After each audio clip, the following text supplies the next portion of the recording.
Bom, na aula passada a gente iniciou a tratativa aí sobre o absorvedor de Helmholtz e falamos um pouquinho mais a fundo do absorvedor de placa perfurada. A gente viu que esses absorvedores aí vão ser compostos então por uma cavidade fechada, na qual a gente vai ter um pouco de ar, um pouco de material poroso. Esse material poroso está atrás de uma placa, né, perfurada, com perfurações de diâmetro 2A, e a separação entre os furos aqui é B.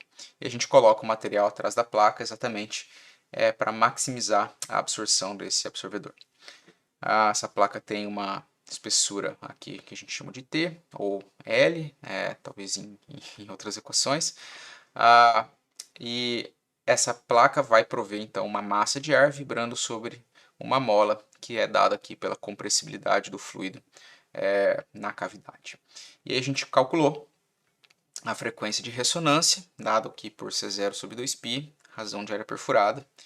D aqui é a nossa espessura total da cavidade e o L linha aqui representando então a espessura corrigida da placa, corrigida pela impedância de radiação da perfuração. Então a gente pode notar, né, que similarmente ao absorvedor de membrana, quando a gente aumenta essa espessura da nossa cavidade, a gente abaixa a frequência de ressonância. A mesma coisa acontece quando a gente aumenta a espessura da placa e, por consequência, a espessura corrigida da placa. Isso aumenta a massa sobre, né, a nossa mola e, portanto, abaixa a frequência de ressonância. Muito bem, então falta a gente avaliar agora um modelo para absorção sonora. Como é que a gente calcula a absorção desse tipo de absorvedor? E a gente vai fazer isso de maneira muito similar ao que a gente já fez para o absorvedor de membrana.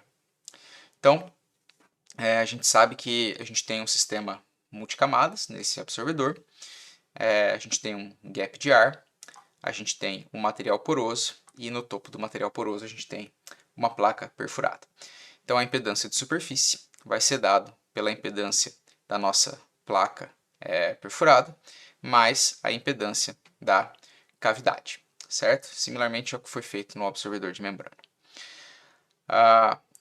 Aqui, o nosso sistema multicamadas é o contrário do absorvedor de membrana, né? No absorvedor de membrana, a gente colocou material poroso, gap de ar e membrana. Aqui a gente tem gap de ar, material poroso e placa perfurada. Então, a impedância de superfície no topo desse gap de ar, você pode encarar esse gap de ar como se ele fosse uma camada de um material qualquer, de um fluido qualquer. Como a gente usa essa característica de fluido equivalente, a gente pode calcular essa impedância de superfície para a incidência normal aqui no topo da camada de ar, como por essa expressão, que é o J ρ 0 C0 cotangente do K0 vezes a espessura daquela cavidade. E a espessura da cavidade vai ser dada aqui pelo D, que é o comprimento total da cavidade, menos o D1, que é a espessura de material poroso que a gente tem dentro da cavidade. Então a gente já viu essa expressão aqui, né? Essa expressão aqui é a impedância de superfície para uma camada de material sobre superfície rígida, que é exatamente o que a gente tem aqui. A gente tem uma camada de ar sobre superfície rígida, certo? Beleza. E no topo da camada de material poroso, a gente vai ter essa impedância aqui, que é a impedância da cavidade, ou seja, essa aqui, certo?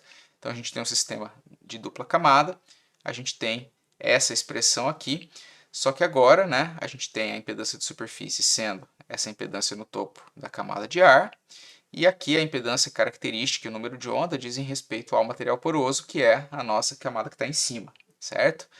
Então, a gente já viu isso aqui também, como é que calcula, a gente só está rearranjando os termos para se adequar a essa sequência gap de ar, material poroso. Beleza?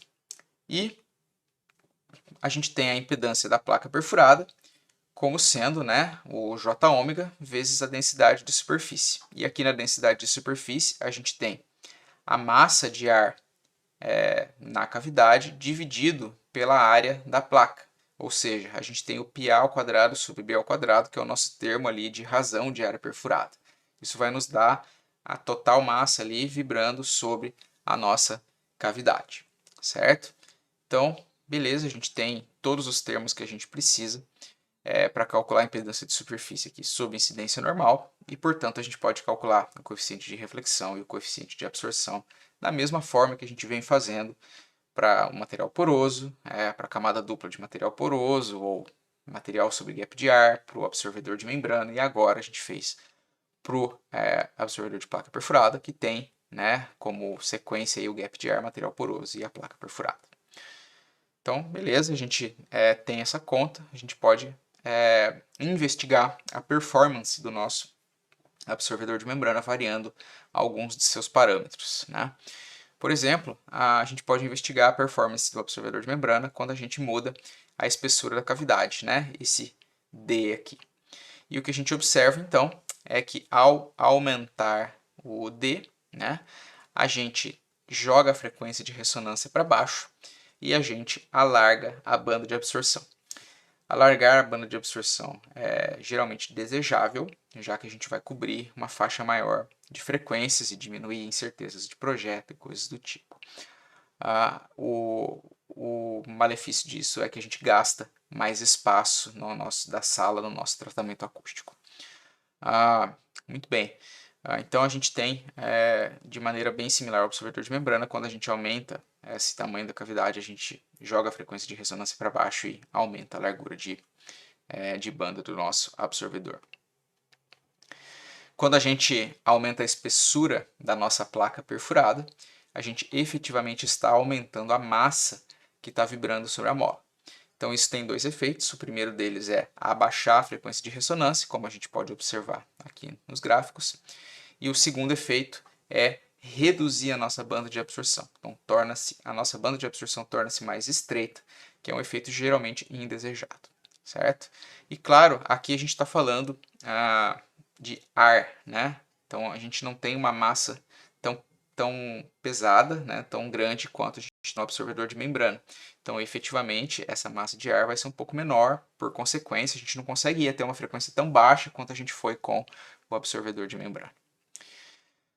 A gente pode mexer também na razão de área perfurada, ou seja, na relação que existe entre o diâmetro dos furos e a separação entre eles, né?